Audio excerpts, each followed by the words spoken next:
Bien, mes frères et sœurs, que le Seigneur vous garde, que le Seigneur vous bénisse. Alléluia. Alors aujourd'hui, je voulais vous parler de vraie liberté. La liberté, c'est quelque chose d'extraordinaire. Alléluia. Nous voyons que les peuples aujourd'hui, comme les peuples d'hier d'ailleurs, eh bien, sont enchaînés. Bien qu'ils n'aient pas de chaîne aux poignets, ni d'entrave aux pieds. Mais ils sont quand même enchaînés. Enchaînés, je veux dire par là, par le poids de la servitude, le poids des souffrances, le poids des soucis, le poids de nos propres soucis aussi. C'est pour ça que le Seigneur a dit, ne soyez pas en souci pour le lendemain prendra soin de lui-même. Si on se met en souci aujourd'hui, et puis aussi en souci pour demain, demain peut-être que ça ira mieux, tu t'auras mis en souci pour demain pour rien. Mais enfin, je voulais dire par là que la vraie liberté, ce n'est pas celle de ce monde. La liberté, elle est dans le Christ Jésus, alléluia. Le Seigneur, c'est lui qui nous a franchis. C'est lui qui nous rend libres. La parole de Dieu nous dit, il nous délivre de nos ennemis aussi. Il nous met en liberté et il nous a rachetés de nos ennemis. Parce que nous étions vendus, la parole de Dieu nous dit, nous étions vendus dans ce monde-là, comme un peu, on va dire, Joseph, qui a été vendu par ses frères à Pharaon, à Potiphar. Et nous voyons que le Seigneur, il dit dans sa parole qu'il nous délivre de nos ennemis, de la maison de servitude. Mais je voudrais dire par là, mes frères et sœurs, quand Moïse, on va voir ça dans la parole de Dieu, bien sûr, hein, quand Moïse a fait sortir, par l'aide de l'Éternel, parce que c'est l'Éternel qui a fait sortir le peuple hébreu d'Égypte, c'est l'Éternel. Fais sortir mon peuple, fais sortir Israël, fais sortir mon fils premier-né, Israël. Et la parole de Dieu nous dit que l'Éternel a fait sortir d'Égypte une vigne. L'Éternel a fait sortir d'Égypte une vigne. Et la vigne, bien sûr, c'est Israël. Alléluia. Mais bien que le peuple hébreu est sorti d'Égypte, il n'était pas libéré. Il avait encore un attache fortement avec l'Égypte.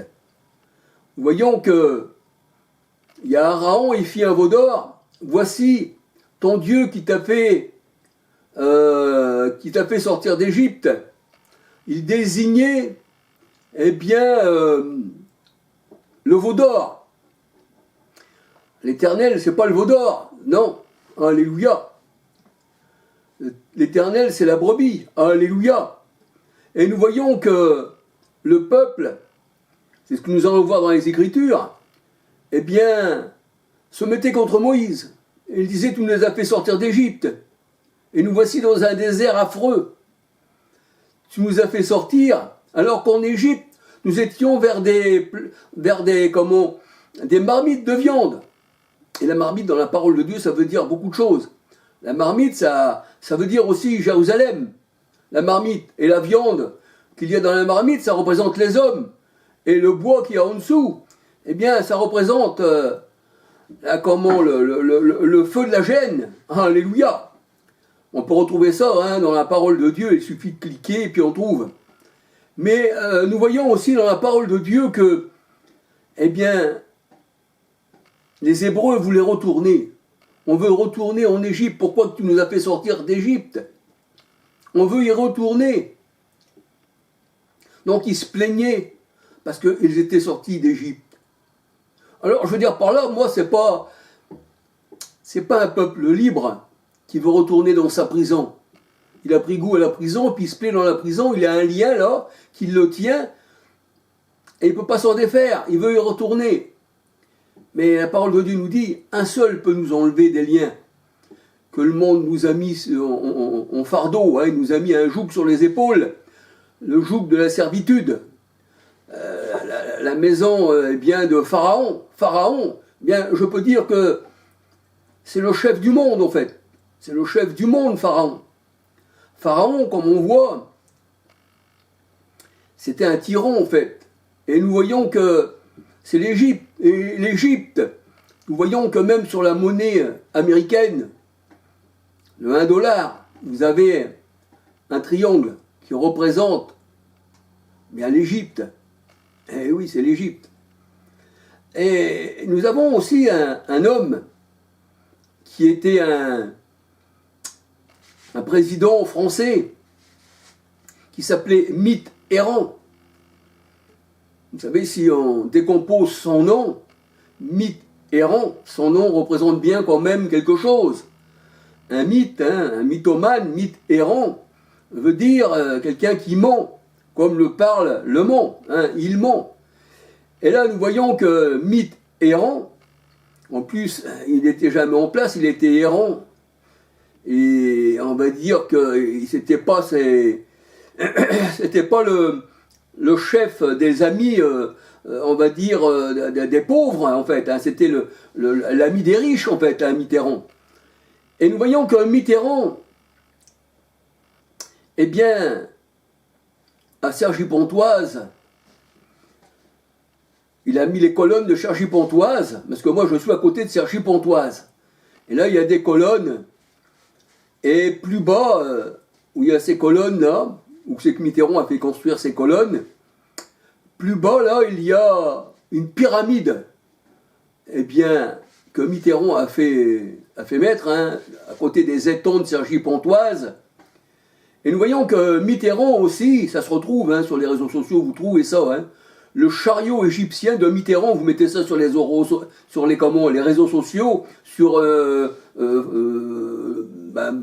moi j'ai YouTube, tout ça, vous allez retrouver, vous allez voir le char pharaonique de Mitterrand. Et aussi, Mitterrand, eh bien, il a construit aussi à la Défense ce qu'on appelle l'arc de la Défense, le truc carré, qui est voué aussi eh bien, au soleil. Le soleil transperce ce truc. Eh bien, nous voyons qu'ils ont l'esprit de l'Égypte. C'est des Égyptiens qui nous commandent, en fait. La Bible, elle dit que le monde, eh bien, il est pris par les grandes puissances des ténèbres. C'est pour ça que le Seigneur, il dit, le monde se fait dominer par ceux qui ont le pouvoir sur eux. Mais le Seigneur, la parole de Dieu, elle dit que ceux qui sont pour ces gens-là, les grands de ce monde, eh bien, les grands de ce monde dominent sur eux. Ils les massacrent par tout ce que vous voulez, hein, par les impôts, par les guerres, par l'angoisse, par tout ce que vous voulez. Et aujourd'hui, on voit que les grands de ce monde, eh bien, veulent se débarrasser, en fait, eh bien, de la population. Les vieux, tout ça, ils veulent s'en débarrasser et tout. Il ne faut pas payer d'impôts. Hein, il faut s'en débarrasser. Hein, on paye des impôts. Hein, c'est-à-dire, il faut payer les retraites, tout ça. C'est le monde, ça. Hein, les grands de ce monde qui font cela. Vous comprenez? Donc, on voit, en fait, on a un mot, hein, que le monde, eh bien, c'est l'Égypte. Partout où vous allez, vous trouvez des triangles, partout. Partout, vous trouvez des triangles. Le triangle, ça représente, eh bien, l'Égypte. Le symbole de l'Église catholique, pour désigner la Trinité, c'est un triangle. Et oui, c'est un triangle. Ceux qui ont, on va dire, qui ont mis les fondateurs du protestantisme, eh bien, c'est des protestants. C'est des protestants. Hein? C'est des protestants. Mais pas des protestants qui protesteraient simplement contre l'Église catholique, mais ce sont des protestants, on va dire, francs-maçons. Eh oui, c'est la franc-maçonnerie qui a mis le protestantisme en place. Alors, ce que je voulais dire par là, frères et sœurs, c'est que dans ce monde, eh bien, le Seigneur il dit, vous aurez des tribulations dans le monde, mais prenez courage, je l'ai vaincu, et le monde entier, 1 Jean 5, 19, est sous la puissance du malin. Alléluia. Et dans le mot malin, on retrouve le mot mal. Alléluia.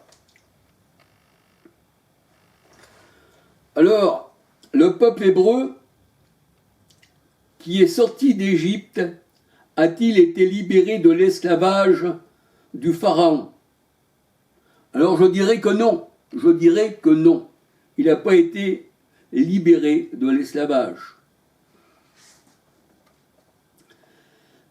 Car le seul libérateur, c'est le Christ. Alléluia. Le seul libérateur, c'est le Christ. Romains 11, versets 26-27, Ésaïe 59, versets 19, 20, 21. La parole de Dieu nous dit que c'est lui, le Seigneur, le Christ, l'Éternel, qui sauve son peuple et le délivre. De qui? De ses ennemis. Alléluia. Et le Seigneur nous délivre aussi, eh bien, des choses de la chair. Alléluia. Il nous enlève aussi nos péchés. Jean 1, 29, il est l'agneau qui ôte le péché. Alléluia. Donc on peut dire que le Seigneur nous délivre de nos ennemis. Luc 1, versets 68, 69, 71, 72, 73, 74. Alléluia. Luc 1, 68, 69, 71, je mets 71, 72, 73, 74, 78, 79. Car le soleil levant nous a bien visité d'en haut. Alléluia. Alors on peut dire que Dieu seul peut libérer son peuple de ses ennemis et de lui enlever ses péchés. Jean 1, 29. Ésaïe 1, verset 18. Ésaïe 1, verset 18. Alors on peut dire que Moïse, eh bien, c'était une figure, un type de Christ. Moïse a élevé le serpent dans le désert, Nombre 21, versets 4 à 9. Et quiconque avait été mordu par des serpents, regardez le serpent d'airain, et eh bien, il était guéri. Mais le serpent d'airain qui guérit, alléluia, spirituellement l'homme, alléluia, eh bien, c'est le Christ. Jean 3, 14. La parole de Dieu nous dit que Moïse, étant instruit dans toute la sagesse de l'Égypte, acte 7, 22, eh bien, on peut dire que cela ne l'a pas empêché de regarder plus loin vers l'opprobre de Christ comme une richesse plus grande que l'Égypte. On voit que ceux qui étaient sortis d'Égypte, ils voulaient rentrer. Ils disaient là-bas, là, on a tout à manger, on a les marmites, on a tout. On veut rentrer là-bas, on va se faire un veau d'or et on va rentrer en Égypte. Mais là, Moïse, non. Lui, il avait les yeux sur la rémunération, sur le salaire, quoi, en fait. Ah, alléluia. Parce qu'il savait que son salaire, il savait que c'était pas Pharaon qui allait lui donner, puisqu'il avait fait sortir le peuple d'Égypte. Mais que c'était l'Éternel qui l'avait envoyé sortir le peuple d'Égypte. C'était l'Éternel, et bien, qui était son salaire. Alléluia. Pour ça qu'on peut dire que son véritable trésor, c'était Christ à Moïse. Alléluia. L'Éternel sera ton trésor. Et il avait les yeux sur la rémunération, sur Christ. Hébreux 12, versets 1-2. Hébreux 11, versets 24 à 29. Hébreux 11, versets 24 à 29. La parole de Dieu nous dit que Christ est dans nos cœurs et que dans nos cœurs, c'est lui, Christ, qui est notre trésor. Parce que la Bible, elle dit, là où est ton cœur, là sera ton trésor. Si ton cœur est dans le monde, ça sera ton trésor qui durera qu'un instant. Mais si tu es au Seigneur et que Christ est dans ton cœur, tu auras un trésor que les voleurs ne pourront pas dérober. Alléluia. L'Éternel est mon trésor. Alléluia. Alors on va regarder Matthieu 6, versets 19 à 21. Lamentation, Matthieu 6, versets 19 à 21. Lamentation 3, verset 24. Éphésiens 3, 17. Colossiens 3, verset 15. Alors Moïse était un prophète. Et les prophètes, comme Moïse, alléluia, Abraham, on va dire, tous les enfants de Dieu qui appartiennent au Seigneur, même de l'ancienne alliance, eh bien, Christ les fait rentrer dans leur royaume. Alléluia. C'est ça la nouvelle terre, la terre promise.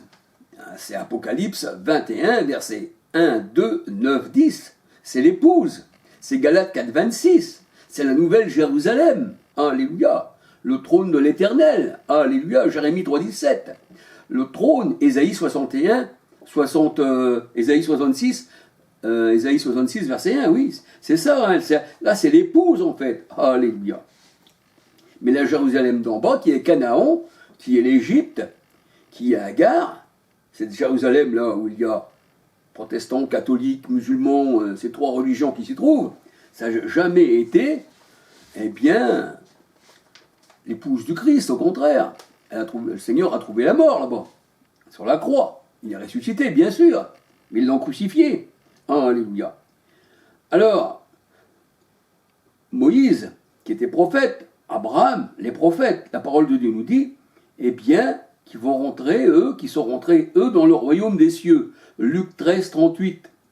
Ils ont hérité du royaume des cieux. Mais pour hériter du royaume des cieux, et qui, Galates 4, 26, la parole de Dieu nous dit que cette femme est libre, eh bien, il faut être baptisé du Saint-Esprit, il faut naître du Saint-Esprit. Alléluia.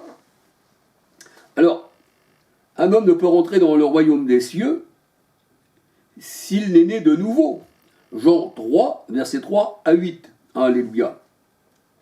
Et pour avoir l'Esprit Saint, il ne faut pas avoir la loi du mont Sinaï qui représente l'Égypte, la maison de servitude. Galates 3, 2, 5, 14. Voyez-vous ? On reçoit l'Esprit Saint non sous la loi de Moïse, le mont Sinaï qui est considéré comme l'Égypte, mais on reçoit l'Esprit Saint sous la grâce. Alléluia. Galates 3, verset 2, 5, 14. Galates 5, verset 4, 5. Galates 3, verset 2, 5, 14. Galates 5, verset 4, 5. C'est pour ça qu'il nous est dit dans Jean 1, 17, la grâce et la vérité est venue par Jésus-Christ. Et la loi était venue par Moïse. Mais la loi, c'était le ministère de la mort. C'est ce que nous dit la parole de Dieu. Alléluia. Alors, être sortis d'Égypte ne vous rend pas libres pour autant. Mais non. Ah non. L'Égypte est considérée comme la Jérusalem d'en bas pour le Seigneur. Dieu ne considère pas ce que l'homme considère. Alléluia. On peut dire que la Jérusalem actuelle, elle est considérée comme l'Égypte. Alléluia. Et ces gens-là qui vont dans cette Jérusalem, qui tuent les prophètes, où Christ a été crucifié, eh bien, il y a beaucoup de personnes qui vont dans cette Jérusalem.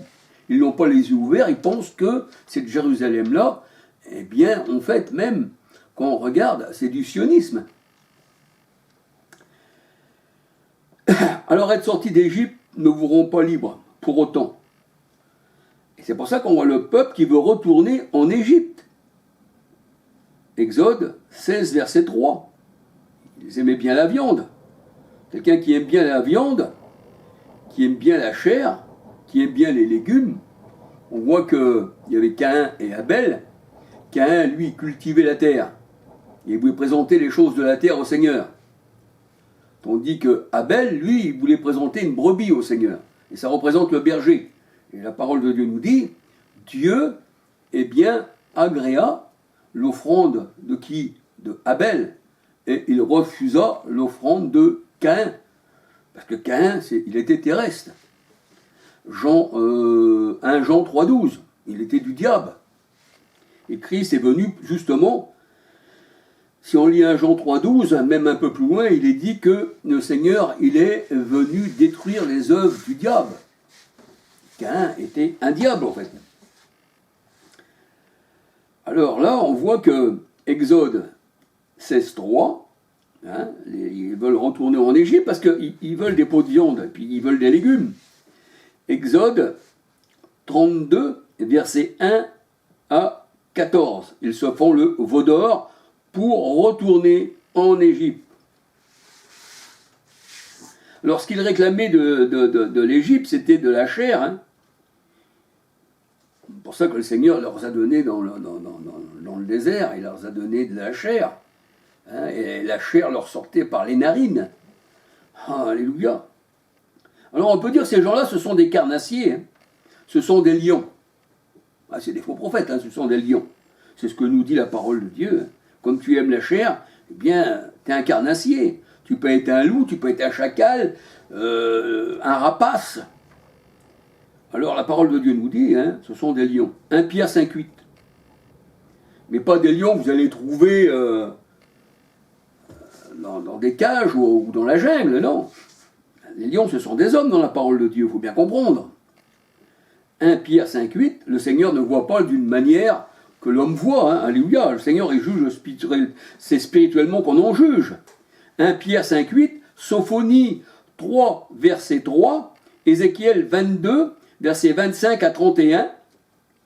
Les faux prophètes, on peut voir aussi Ésaïe 50, verset 17, Psaume 57, verset 5. On voit que les lions, ce sont des faux prophètes, ce sont des lions rugissants qui tournent autour de vous, sachant qu'ils vont dévorer. Alléluia. Et les